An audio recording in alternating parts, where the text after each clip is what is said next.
जोड़ के रखती है जब तक आप उस काम को खत्म नहीं कर ले। और ये बात सूजी से काफी रिलेट होती थी क्योंकि वो खूबसूरत रिश्ते, खूबसूरत यादों को छोड़ के चली जाती है। मरने के बाद भी सूजी की रूह को सुकून नहीं मिलता और वो अपने किसी मिशन को पूरा करने के लिए उसी दुनिया में रह जाती है जो अर्थ और हेवन के बीच में होती है। उसके मिशन में राय के लिए उसके दिल में प्यार, अपनी फैमिली के लिए प्यार और अपने कातिल से बदला इंतकाम उसे हेवन में जाने नहीं देता। जिस रात सूजी का मर्डर होता है उसी रात रुथ कॉर्नर उसे सड़क पर देख लेती है और सूजी भी उसे। ये वो वक्त होता है जब सूजी मर चुकी होती है और उसकी सोल यहाँ से जा चुकी होती है और रुथ कॉर्नर को वो लेटर मिल जाता है जो रे ने सूजी को दिया होता है। सूजी एक ऐसी दुनिया में होती है जहाँ पर टाइम की कोई लिमिट नहीं होती, मगर असल दुनिया में टाइम काफी गुजर चुका होता है। इन्वेस्टिगेशन के दौरान पुलिस को सूजी की हैट मिल जाती है जो उसकी माँ ने उसके लिए बनाई थी। काफी वक्त गुजर चुका होता है और पुलिस वालों को ये बात समझ में लग जाती है कि सूजी मर चुकी है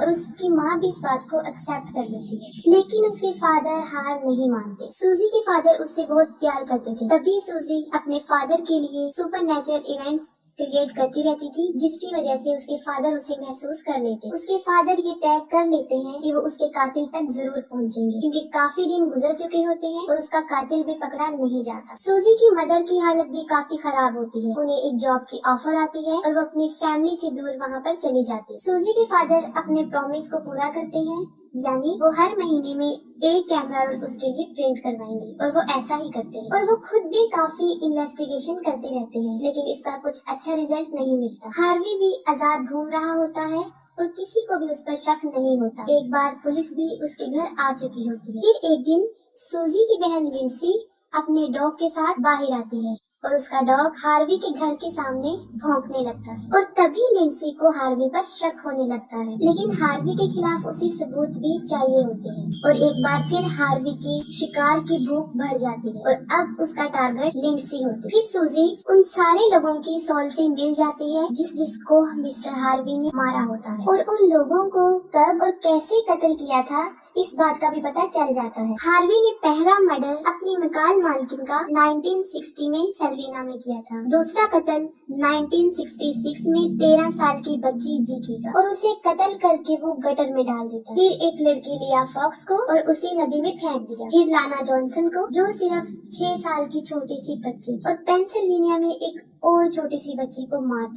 और इन सब के बाद उसकी शिकार सूजी बनी। इतने सारे मर्डर्स के बाद भी वो आजाद घूम रहा था लेकिन सूजी की सोल उससे इंतकाम लेना चाहती। सूजी को मरे हुए 11 महीने गुजर चुके होते हैं और उसके फादर अभी भी कातिल की तलाश में घूमते फिरते हैं और सूजी के कैमरे का आखिरी रोल भी वो प्रिंट करवा लेते हैं। और आखिरी रोल की फोटोज में वो देखता है कि जब सूजी फूलों की पिक्चर बना रही होती है तो हार्वी भी उसमें आ जाता है। फिर जैक को अचानक से ख्याल आता है कि शायद इसी ने मेरी बेटी के साथ कुछ किया। वो उसके गार्डन की तरफ जाता है और उन्हीं फूलों की तरफ देखता है जिसे सूजी ने तस्वीर में कैप्चर किया था जो कि अब मुरझा चुके थे। अचानक से जैक के हाथ में एक फूल फ्रेश हो जाता है जो सिर्फ जैक ही देख सकता है। इसके बाद वो हार्वी को मशकूक निगाहों से देखना शुरू कर देता है। हार्वी लकड़ी का एक जाल बना रहा होता है लेकिन जैक को ये नहीं पता होता कि ये उसकी बेटी लिंसी के लिए बन रहा है। लेकिन नजरों ही नजरों में जैक उसके इरादे को समझ जाता है और हार्वी को भी शक हो जाता है और वो अपने घर की तरफ भाग जाता है। जैक भी उसके पीछे चला जाता है लेकिन उसके पास कोई सबूत नहीं होता और पुलिस उसे ही कसूरवार समझती है। पुलिस वाले उसे कहते हैं कि तुम ऐसे ही किसी को इल्जाम नहीं दे सकते। लेकिन लिंसी को पूरा यकीन होता है कि हार्वी ही कातिल है और एक दिन जब हार्वी अपने घर पे नहीं होता तो लिंसी उसके घर में चुपके से जाकर तलाशी लेती है। वहाँ पर उसे एक डायरी मिलती है जिसमें सूजी की फोटो और उसके बाल लगे होते हैं और सूजी को मारने की पूरी प्लानिंग का स्केड्यूल भी। ठीक उसी वक्त हार्वी भी घर पर आ जाता है। उसे शक होता है कि घर में कोई है और वो उसी जगह की तरफ भागता है जहाँ उसने डायरी छुपाई होती है और फौरन वहाँ से लिंसी भागने में कामयाब हो जाती है। फिर हार्वी वहाँ से भागने की कोशिश करता है और अपना सारा सामान पैक करना शुरू हो जाता है। लिंसी वो पुलिस को देती है लेकिन अब काफी देर चुकी होती है। वो लोग लेट हो जाते हैं क्योंकि हार्वी भाग चुका होता है और जाने से पहले वो उस लॉकर जिसमें सूजी की लाश होती है उसको भी ठिकाने लगा जाता है और उसी सीजिबल हॉल में डाल देता है। ये करके वो वहाँ से भाग जाता है और काफी टाइम गुजरने के बाद एक वक्त दिखाया जाता है